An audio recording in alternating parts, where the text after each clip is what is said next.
Parlons vrai. Christophe Langlois. Ce matin, Christophe Langlois reçoit dans Parlons vrai Hubert Kiaba, candidat aux élections municipales à Sainte-Rose. Bonjour Christophe. Bonjour Rudy, bonjour Hubert Kiaba. Bonjour Christophe Langlois, bonjour à toutes et à tous. Ah, ça y est, vous êtes sur la ligne de départ pour briguer ce poste de maire de Sainte-Rose. Vous avez de bonnes chances cette année ? Sur la ligne de départ, on peut dire ça comme ça par rapport aux échéances, mais ça fait un petit moment que nous sommes debout, que nous sommes dans la population, nous sommes avec le peuple pour que nous puissions faire avancer Sainte-Rose. Malheureusement, les choses ne vont pas comme nous souhaitons et pour ces raisons, nous avons décidé lors de ces élections de 2020, d'être à la tête d'une équipe pour faire changer les choses à Sainte-Rose. Oui, parce que vous étiez proche de la majorité municipale. Mais très proche. Je suis parmi ceux qui avaient choisi de travailler avec le maire, mais avec aussi une équipe pour qu'on puisse faire changer les choses, parce que... Mais il s'est passé quoi ? Ça n'allait pas. Eh ben, les promesses qui ont été faites n'ont pas été respectées. Dans un premier temps, au niveau de la gestion du cabinet, il était prévu d'avoir quelqu'un d'expérience que je ne vais pas nommer, cité aujourd'hui, pour avoir la direction des affaires au niveau de la commune. Ça n'a pas été respecté. Nous avions un certain nombre de projets, notamment au niveau foncier, et que j'y tiens énormément, parce que depuis tantôt, nous nous battons avec des amis, avec les gens qui aiment Sainte-Rose, les gens qui aiment la Guadeloupe, pour qu'enfin nous puissions trouver de vraies solutions, de vraies alternatives aux problèmes fonciers en Guadeloupe.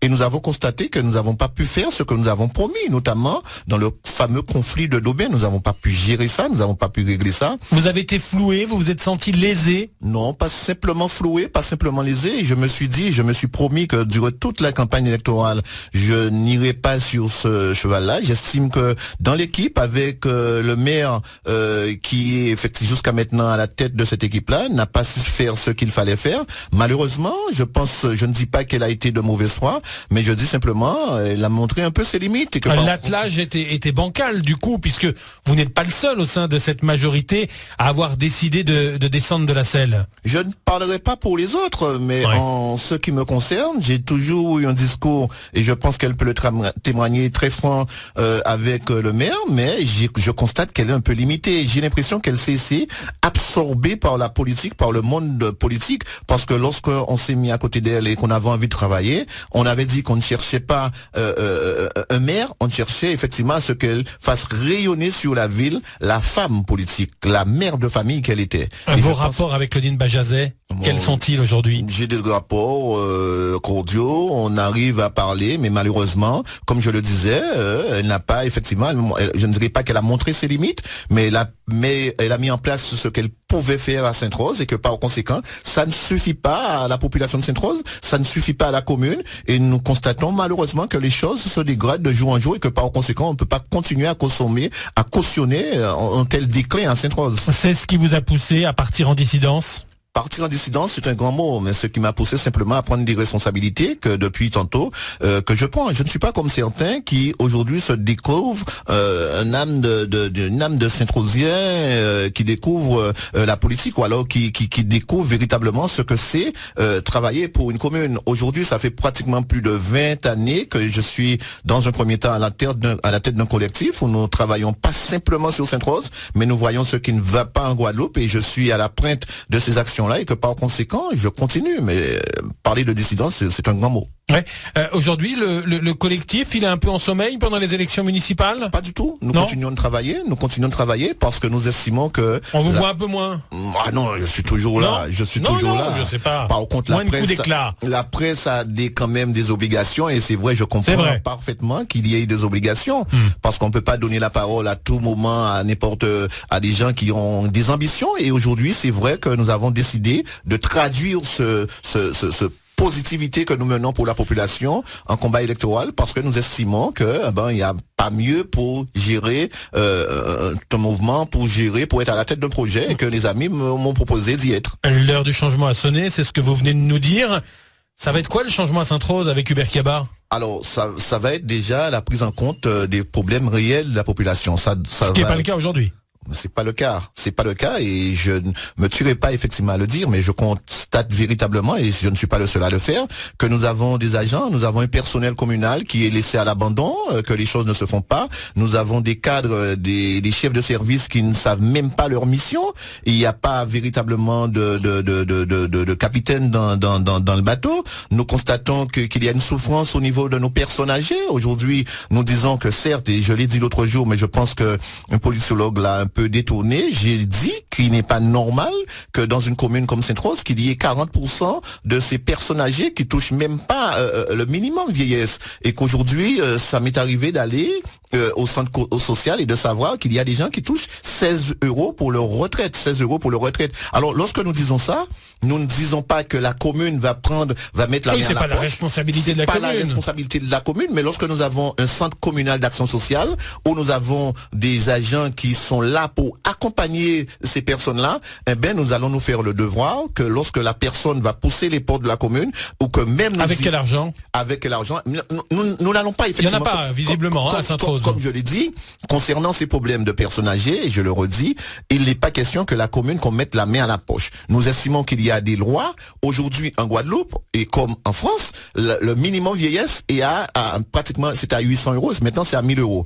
Aujourd'hui, nous allons accompagner ces personnes de manière à ce qu'ils puissent avoir le droit d'avoir ce que la loi propose. Donc aujourd'hui, ce que vous nous dites, c'est que la loi n'est pas appliquée en la matière. La loi n'est pas appliquée en la matière et nous allons effectivement être à côté des personnes qui n'ont pas la possibilité d'avoir l'information en temps et en heure comme tout un chacun et que nous allons les accompagner pour avoir le droit.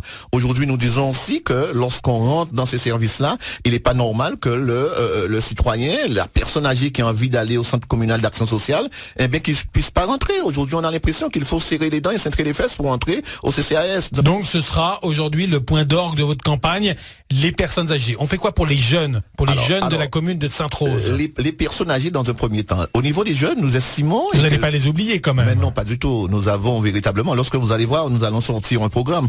Parce que contrairement aux autres, nous sommes dans la population et que nous sommes là tout le temps. Contrairement à certains qui restent dans leur bureau ou alors qui disent qu'ils n'ont pas le temps d'aller chez les Sainte-Rosiens parce que leur travail, leur carrière les a empêchés, ils n'avaient pas le temps. Et aujourd'hui, ils trouvent le temps pour venir. Nous sommes dans la population, nous savons que les problèmes fonciers qui se posent à Sainte-Rose doivent trouver effectivement des solutions, notamment au niveau du problème de Daubin.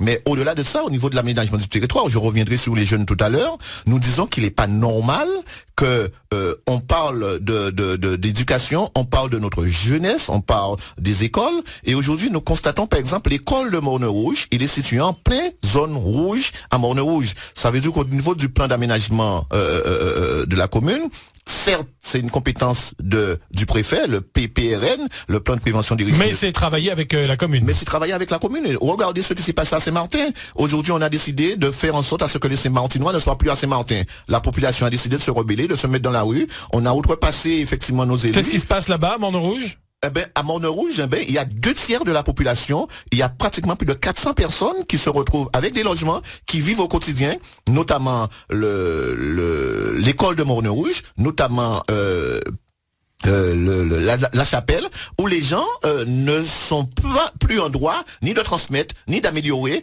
et ni véritablement de répondre s'il y a un problème. Aujourd'hui, on ne comprend pas que si véritablement un enfant a un problème à l'école de Morne-Rouge, et que ces personnes-là, effectivement, ne seront pas véritablement prises en compte. Ça va être un parcours du combattant très important pour vous lors de ce premier tour.